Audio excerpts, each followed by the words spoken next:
When my stepmother said I wasn't really family, I didn't argue. I smiled. That's what surprised her the most. We were sitting in my father's lawyer's office. Polished oak table.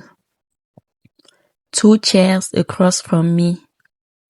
My stepbrother tapping his fingers impatiently.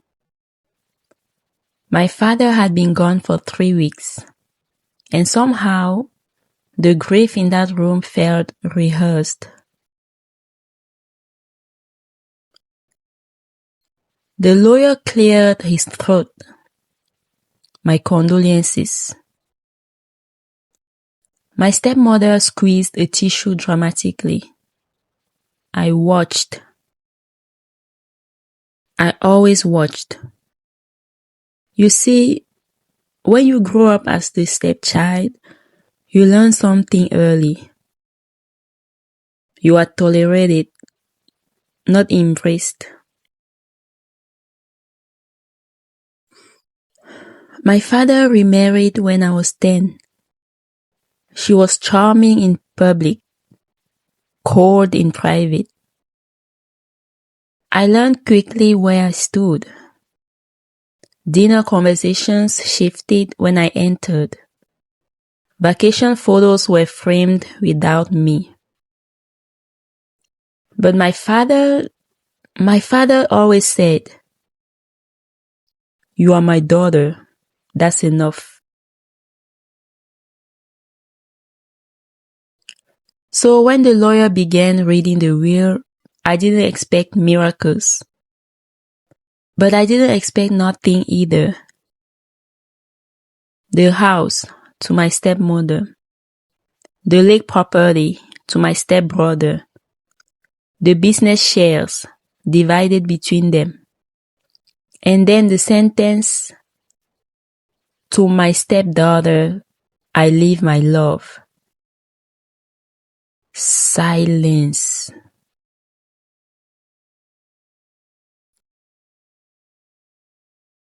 My stepmother's lips curved upward. Just slightly. Controlled.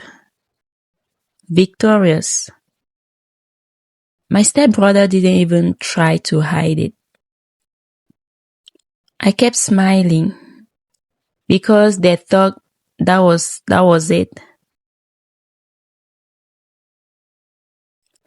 Here is the thing about being underestimated. People relax around you. They show their true selves. They stop guarding their expressions. My stepmother folded her hands calmly. "Well," she said softly, "that's what your father wanted." I nodded. Of course. I didn't cry. I didn't protest.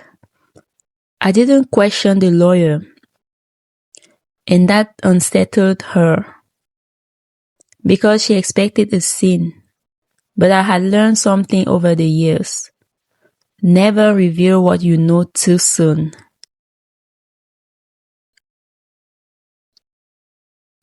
You see, my father wasn't careless. And he wasn't naive. And most importantly, he didn't trust easily. Especially not with money. The lawyer shifted in his seat, cleared his throat again. "There is one more item." My stepmother's fingers tightened. There was a separate document, a private instruction. The room changed. Energy shifted. The lawyer reached into his briefcase, pulled out a sealed envelope, cream-colored.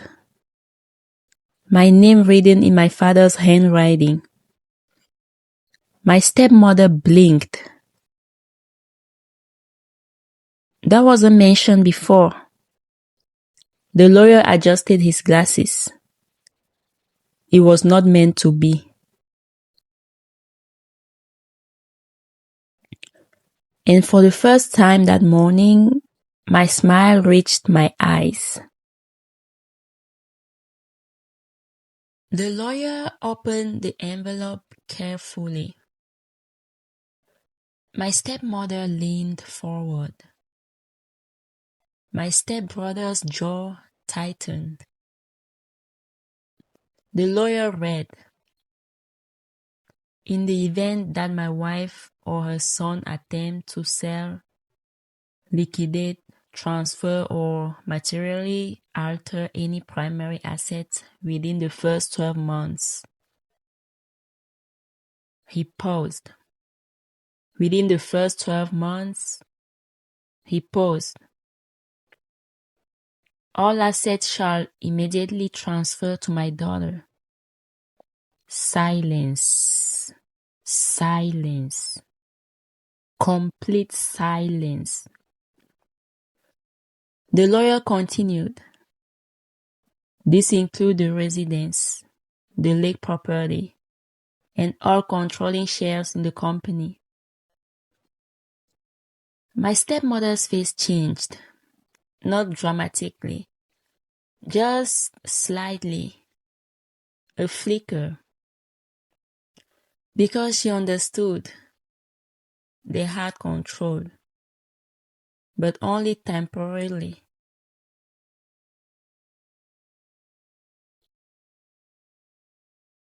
And there was one more sentence.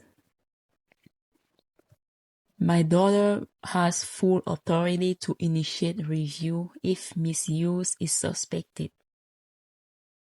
I folded my hands in my lap. Calm. Very calm. Because I knew something they didn't. My stepmother never waits.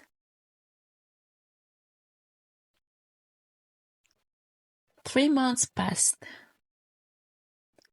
They celebrated too loudly. Posted renovation plans online.